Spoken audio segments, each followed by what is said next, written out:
अरुआ भात सहित हो बा उषुना भात सहित जदि एहीपरी ओ खटा गोटे थर हो ना से बिना तरकारी भात खाई हो।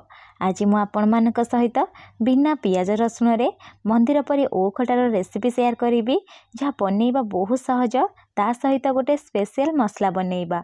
ये ओ खटा को गोटे थर बनैले सप्ताहे जाए फ्रिज रे रखिकी खाई परिबे। नमस्कार, प्रतिदिन रोषेई को आपण मानकु अनेक अनेक स्वागत।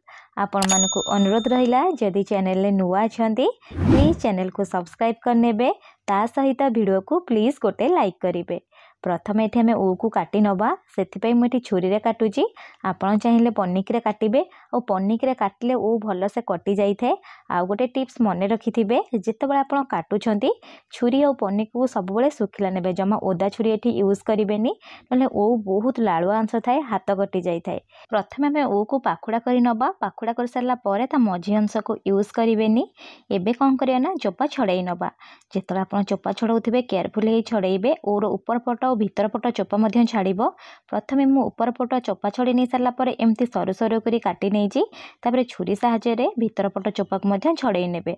आकु निश्चय छड़ाइबे नहले खाइला बेलकु कसा लागिबो। आपण माने देखि पारुथिबे ओ काटला बेले मो हाथ कटि जाइतिला। आपण एठी केयरफुली काटी नेबे। एई प्रोसेस रे मु सब ओ को काटी नेजी। काटी नै सारा पर गोटे जगह रे रखि नबा। तापरे एठी अल्प किछि पानी देई दबा। पानी दे सारा पर आधा चामच हलदी गुंड दबा। आपण माने जानिथिबे ओरे बहुत सारा लालुआ अंश थाए।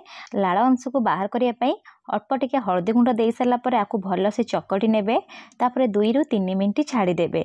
3 मिनिट पर आउ थरे भल से देखिए धोई नेबे। देखिए जमा भी लाल रहिबनी। धोई नै सारा पर एपटे मु गोटे प्रेशर कुकर नेछि। आपण चाहिले कड़ाई रे मध्य सिझेई परिबे। प्रेशर कुकर अल्प किछि पानी देई दबा आ धोई की रखिथिबा ओ को मध्य देई दबा। अल्प टिके कलर पई हलदी गुंड दउची ता सहित स्वाद हिसाब रे लुण दबा। लुण दे सारा पर आकु आमे जस्ट टिके मिसेई नबा। एबे कोन करिया ना कभर कर दबा। कभर करिकी मीडियम फ्लेम रे 2 रु 3 टी हुइसिल आसी जाए छाड़ी दबा। देखि पारुथिबे एठी हमर हुइसिल आसी सारलानी। प्रेशर कुकर मध्य भल से ठंडा हो जाइछि। एबे मु आपन कभर काढी नै की चेक करि नउची।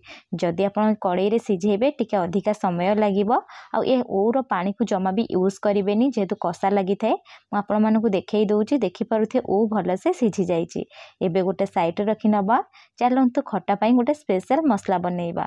सेथिपई गोटे प्यान बसैछि। प्यान रे गोटे चामच जीरा देई दबा। ता सहित गोटे चामच सोरिष देई दबा। आधा चामच मेठी मेथी यूज करूची। अल्प किछि सुखिला लंका देई दबा।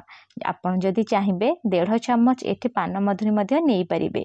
एतिकी मसला देई सारला परे मसला गठी हमें कोन करिया ना लो फ्लेम रे पाखापाखि 2 मिनिट भाजी नबा। देखि पारुथिबे सब मसला भल से भाजी हे गलानी। ठंडा करि नबा। ठंडा कर सारला परे आकु हमें भल से टिके ग्राइंड करि आनिबा। आकु गोटे साइड रे रखि नबा। चलंतु प्रथमे गोटे कड़ाई बसैबा। कड़ाई रे देई दबा 1 रु 1.5 चामच रिफाइन तेल। जेहेतु मैं एठी बिना पियाज रसुण रे बनौची सेतपई रिफाइन तेल यूज करिछि। तेल जेतले गरम हेजिबो अल्प टिके फुटण दबा। ता सहित बहुत सारा एठी आपण भूसम पत्र देबे।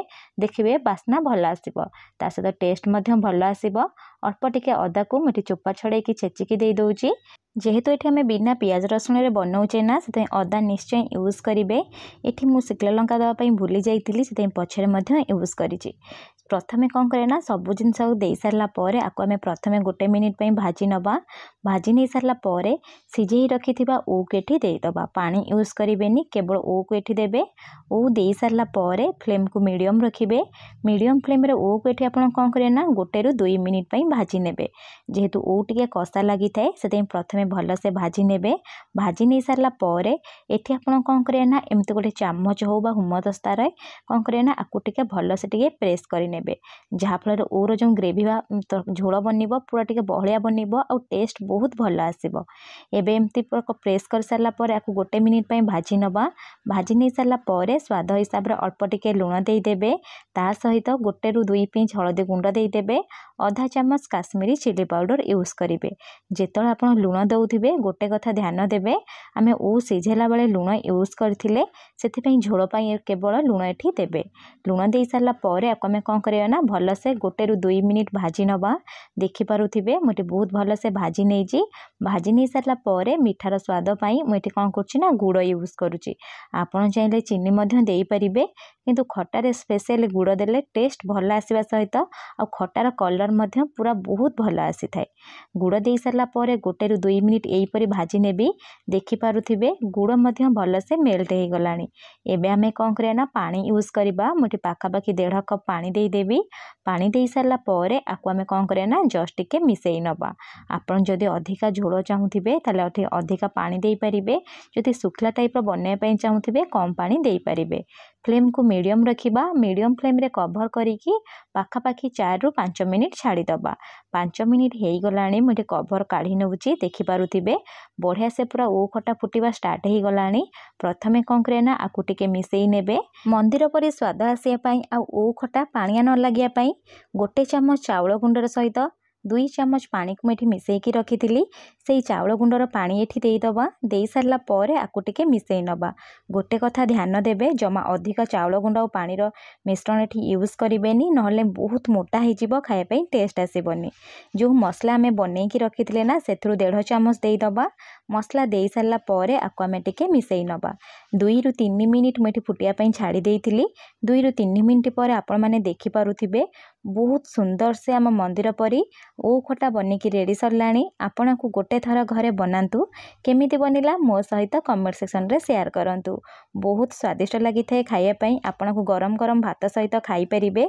जदि आपण को ए वीडियोटी पसंद आसीची प्लीज वीडियो को लाइक करने सहित चैनल रे नुआ थिले सब्सक्राइब करनेबे। धन्यवाद।